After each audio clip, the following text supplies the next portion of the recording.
Infant life expectancy. In India and China, the two most populous nations in the world, there is significant data that shows a survival disadvantage for girls under 5 years of age. In China, girls have a 7% higher infant mortality rate than boys, and in India, a study conducted in the first decade of the 2000s found that the risk of death between the ages of 1 and 5 was 75% higher for girls than for boys. Access to prenatal care and maternal mortality. As of 2017, there are 1.6 billion women of reproductive age in the developing world.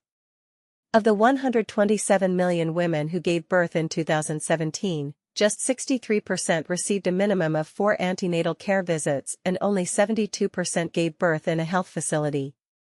Among women who experienced medical complications during pregnancy or delivery, only 1 in 3 received the care they or their newborns needed. In 2017, an estimated 308,000 women in developing nations died from pregnancy-related causes and 2.7 million babies died in their first month of life. Many of these deaths could have been prevented with full access to healthcare. Education. Less than 40% of countries offer girls and boys equal access to education, and only 39% of countries have equal proportions of the sexes enrolled in secondary education. By achieving universal primary and secondary education attainability in the adult population, it could be possible to lift more than 420 million people out of poverty. This would have its greatest effect on women and girls who are the most likely to never have stepped foot inside a school. Even once girls are attending school, discrimination follows. 1 in 4 girls states that they never feel comfortable using school latrines. Girls are at greater risk of sexual violence, harassment, and exploitation in school. School-related gender-based violence is another major obstacle to universal schooling and the right to education for girls. Illiteracy. There are approximately 774 million illiterate adults in the world, and 2/3 of them are women.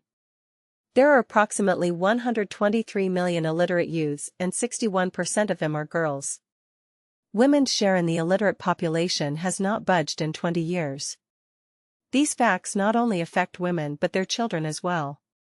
A child born to a mother with the ability to read is 50% more likely to survive past age 5. Economic independence. Increases in female labor force participation result in faster economic growth, but women continue to participate in labor markets on an unequal basis with men. In 2013, the male employment-to-population ratio was 72.2% compared to 47.1% for women, and women continue to earn only 60 to 75% of men's wages globally. It is estimated that women's income could increase globally up to 76% if the employment participation gap between men and women was closed, which could have a global value of $17 trillion. Women also carry a disproportionate amount of responsibility for unpaid care work. Women devote 1 to 3 hours more a day to housework than men, 2 to 10 times the amount of time a day to care for children, elderly and the sick, and 1 to 4 hours less a day to income-based activities. The time given to these unpaid tasks directly and negatively impacts women's participation in the workforce and their ability to foster economic independence. Violence against women, sexual assault and rape. The mental health effects of sexual assault and rape can have jarring results on women's stability and livelihoods.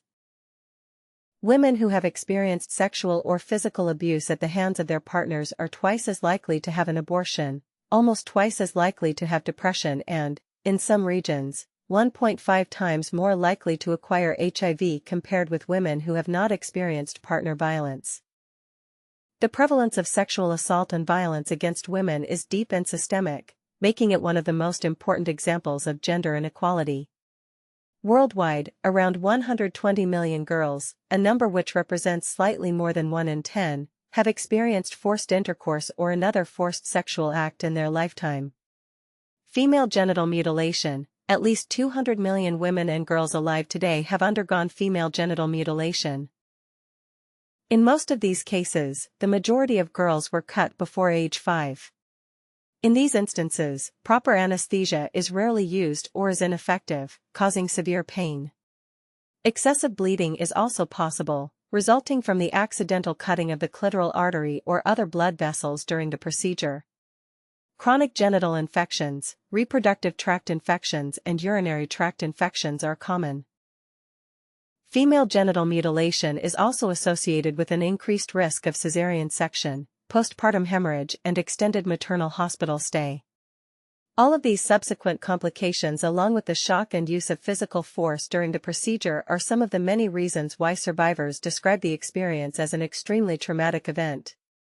Child marriage. Globally, almost 750 million women and girls alive today married before their 18th birthday. Those who suffer from child marriage often experience early pregnancy, which is a key factor in the premature end of education. As mothers and wives, girls become socially isolated and are at an increased risk for domestic violence.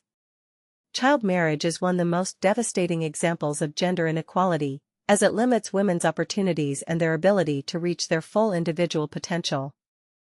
Human trafficking. Adult women and girls account for 71% of all human trafficking victims detected globally. Girls alone represent nearly 3 out of every 4 children trafficked. Women and girls are clearly the disproportionate victims of human trafficking, with 75% trafficked for the purpose of sexual exploitation. Representation in government. As of June 2016, only 22.8% of all national parliamentarians were women. There is growing evidence that women in positions of leadership and political decision-making improve the systems in which they work,